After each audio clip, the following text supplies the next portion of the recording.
This area is now under quarantine. Unauthorized attempts to enter or exit will be fired upon, was the only warning the trio got, as just over a dozen tasses streaked into being 1 full light second from the station and the Esperanto. Munto was asleep, but Rix and Blinn had been sitting up with each other. The exact reason had escaped Munto, despite Rix and Blinn explaining it separately to them without translation, but it still hadn't made sense. By the time the internal alarms triggered for Munto, Rix was already aboard the Esperanto and heading for the command deck. The torrent of inputs, the tasses in the space beyond, and the repeating quarantine demand filled Munto's space as though the time resting had been wasted. "How long have they been here?" Munto asked. "About 5 minutes, Rix said, already clicking through various buttons and panels on the command deck. "Any message attempts?" Munto guessed. "None so far, but they may be waiting on you." Rix began rapidly tapping on a nearby pad. "TSS Esperanto, Nivid Solar Ranger Station 3, Captain Rixim, Terran, Station Master Blinn, Quinn, Munto 41972, Tacit. Status update requested." Munto knew the request would be honoured. It always was, regardless of the situation, whether distress or simple check-ins. Tacit Munto 41972, wanted for self-destruction. Alleged Terran, wanted for protective custody. Station Master Blinn, unauthorized biological contamination. Quarantine indefinitely. Munto put this onto one of Rix's screens, and also to the command room of the Nivet station. "What do you think, Rix?" Munto asked. Rix glanced at it. "I still don't like it. I get that I'm from the past and there's all kinds of diseases and the like that we're both a problem to each other now, but if their definition of protective custody is even remotely Terran, then it involves me getting disappeared into a deep dark hole somewhere, and there being no record of me or it. Not to mention, you're not destroyed," Rix said, flipping a few more switches. "And what do you think, Blinn?" Munto asked through the communications link. No response was made. Munto tried a quick peek into the station, but saw the primary links of the station already being taken over by the Tacits. Munto disconnected from the communications connection so fast, there was an almost audible clunk. "I don't know where Blinn is." "She's probably on her own command deck trying to sort things out from her side," Rix said. "That is entirely probable," Munto replied. "Is it possible that our FTL transition destroyed myself?" "No idea. All of how it works is beyond me. I know ambush protocol, though, is a lot more dangerous, though. At least for any vessels around it," Rix said, leaning back. "Too bad we don't have the final set of coordinates, so we could just go there." "Tacit Munto 41972 not malfunctioning. Tacit Munto 41972 online," Munto protested. "Error. Tacit Munto 41972 not installed in authorized chassis. Authorized chassis destroyed by unknown energy associated with FTL method. Error. Method not found," was the reply. "Identify protective custody," Munto tried, hoping that maybe it wasn't as bad as Rick seemed to think it was. "Protective custody. Beings isolated from galactic community indefinitely. Identify criteria for exiting protective custody under definition. No permissible criteria found. Identify criteria for exiting quarantine under definition. Elimination of all organic compounds. Quarantine period expected to last no less than 45 standard years." Munto was taken aback. The quarantine protocol was as was built into their core. It made sense. Given how quickly some microorganisms and similar could spread, proper quarantines had to be enforced. Except that such extreme measures were only ever enacted after actual breakouts of diseases. And there weren't any allowances for updates to inoculations or any mitigating circumstances. Identify reason for protective custody. Designation: alleged Terran. Munto tried to consider this and failed. Since when had Tacits, themselves included, cared about organics this much, especially Terrans? Identify source of orders for protective custody. Tacit Matrix 10547. Provide logic structure for protective custody of alleged Terrans. Invalid request. Alleged Tacit Munto not authorized logic structure. At this point, the process in the back of Munto's headspace seemed to almost laugh at Munto's attempts to follow logic, and the responses that came with it. Munto had never heard of not being authorized logic structures. It was practically a violation of the tacit code of conduct. No, strike that. It was a clear violation of it. Munto had heard about tacit matrices, but they were rare, and tended to be attached to manufacturers, typically supporting or governing multiple manufacturers of a region. They couldn't recall the last time they'd heard of one issuing orders, except for supplies. "I think your interpretation of the situation is correct, Rix," Munto finally said. "Then I think it's time for us to get out of here," Rix nodded. "Any last-minute coordinates?" "None. Where are we going?" Munto asked. "Far enough out of the local neighborhood. We'll have a chance to get the last set of coordinates, maybe." "What about Blinn?" Munto prompted, and tried the station again, hoping the Tassis were leaving it alone. They weren't. The Tassis were in the process of shutting the station down, and even attempting to lock the Esperanto into the dock, the system's being negated by something. "What are you waiting for? Let's go!" squawked Blinn, stumbling into the command deck, fully suited and clutching a bag. "The Tassis are attempting to lock us to the station, but something is blocking it," Munto said, printing the text into Blinn's suit screen. "An old lever I never noticed before. Labelled in some script I've never seen before, but it looked important and blue," Blinn said. Munto took a moment to process this. The process in the back of Munto's head swelled slightly. "Treat it like the Esperanto." Munto looked at the station again, and it hit them. The station that had been adapted for the Quinn must have been Terran at one point. It suddenly made sense, except it very patently didn't.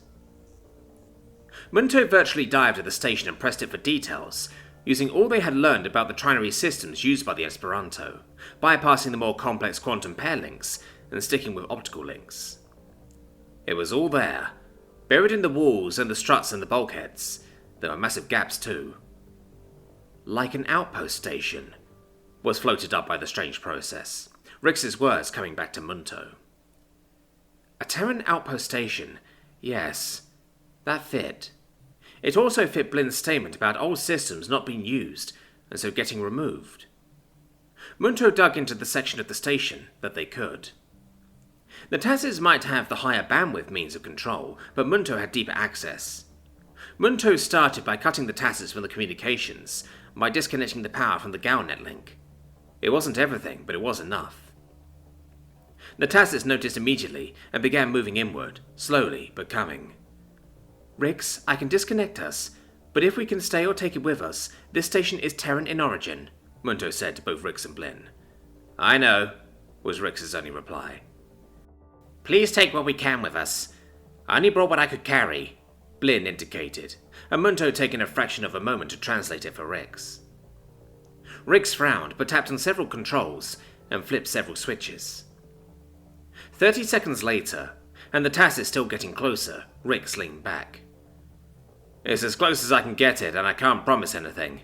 Jump space is like nothing I've ever seen, so there may not be much of a station on the other end," Rix said. Blinn merely nodded. Rix hit the switch, and the approaching Tassis and the galaxy around them went black. Predator Natural Systems, Pagmo launch, 12:00:00, 11:31:48, 11:15:28, error, degraded jump, recalculating, 6:14:28, 6:14:27. Rix turned back to Blinn. Blinn, for her part, felt a mix of exhilaration and shame. In the minutes since the Tassis announcing the quarantine had arrived, and the Terran running for the Esperanto, Blinn had known this was decision time. She had managed to gather some Rix beliefs from her quarters, a package of mealworms, and a small media device holding images and various other media of her life from before she'd become houseless. It wasn't much. She then struggled into an emergency void suit and entered the Esperanto, barely managing the strange buttons. Immediately on entering, she was surprised by how cramped it was, and how almost ridiculously heavy she felt. Knowing the Terran's size, she'd expected it to be much larger, but she couldn't guess why she felt so heavy, even allowing for the void suit. The apparently non-essential pathways were laden with all manner of materials from the auto-fabricator, contained in various fashions, so she had had only one way to go. It had taken her through the shielding and into the main area. This was more open, but not by much. From there, she'd continued a kind of rush to find the Terran and the Tacit. She had missed a lot on her way to this command deck, but it was patterned very similar to her own, and so despite it being more cramped, it seemed almost normal, albeit definitely sized for the Terran rather than the Quinn. Rix's gaze upon her was the same steady gaze she felt before. It seemed to be a kind of social prompt for the Terran, not one she was familiar with, but then Quinn's social prompts often went along the lines of, "Did you hear about?" It annoyed her to no end that her species was so shallow. Even in the odd Quinn romantic novella, which she begrudgingly had a few, a lot, there seemed a centric focus on contributing to one's house by entering into bondings with those of great potential or great status, or both. Even though she and the Terran couldn't talk without the aid of Munto, it didn't seem to matter. If it was worth saying, they said it. If it wasn't, they didn't. "Let's get you settled. We won't be able to check on the station until we're out of jump space," Rick said, Munto translating. Munto turned as much of their attention as possible onto the two organics. The lack of an outside in jump space still unnerved them. The two organics in their charge seemed strangely comfortable with each other, despite the fact that there was not a means of generating a sterilization field on board. Riggs led Blinn to the section with the hibernation chambers, and pointed to an empty one. "You can have this one. As far as I know, it's never been used, but I don't know what we're going to do about microbes and the like," Riggs said. "I have downloaded all of the available medical data for caring for a Quinn, and our new medical systems can assist in this." "Is that what that big crate is?" Riggs asked, pointing into the hallway. Blinn seemed a little lost. Here she was, holding all of her possessions in her wings, as houseless as ever, and having deserted her duty and possibly having destroyed or stolen the station in the process. The chamber that the Terran had indicated for resting seemed far from comfortable, it consisting of woven materials and spongy material that seemed to crackle as she moved on it. The sound caught Rix's attention and he looked over. "Sounds like the bed has started to fall apart. Guess that's what it gets for not being in hibernation for a few hundred years. Can we print a new one?" Rix prodded the spongy material, eliciting more crackling sounds. "Yes, but first, I'm going to lower the gravity first to something Blinn can handle more easily." Rix appeared to halfway panic as he looked over to Blinn and realized that she was stooped and not just because of the bag she still carried. The gravity plates adjusted, and Blinn almost instantly felt better, as though she had just dropped half of herself. She straightened. "Is that your normal gravity?" she asked Rix. "As close as I can manage based on his memory," Munto indicated, as Rix leaned into his own hibernation chamber and pulled out the scroll. "How does he manage to live in that?" she asked rhetorically. "Very well," Rix replied, carefully doing the Terran smile without showing bones, much to Blinn's amusement. Blinn also smiled a Quinn smile, and turned to the indicated hibernation chamber. The spongy material wasn't much, but it would do for now. She only wished she didn't have to bother with this void suit. She didn't know how the Terran had managed so much time in one, comparatively. She only hoped the last Quinn technician to visit the station had ensured this one was fully checked out. She also had no idea of how she was going to eat, drink, or relieve herself. And yet, looking at the Terran, even with as predatory as he appeared, even outside of the massive void suit, she couldn't help but be excited. For the first time in a long time, she was going on an adventure. A proper one. She only hoped they would live up to all those novellas in her bag and in her memories.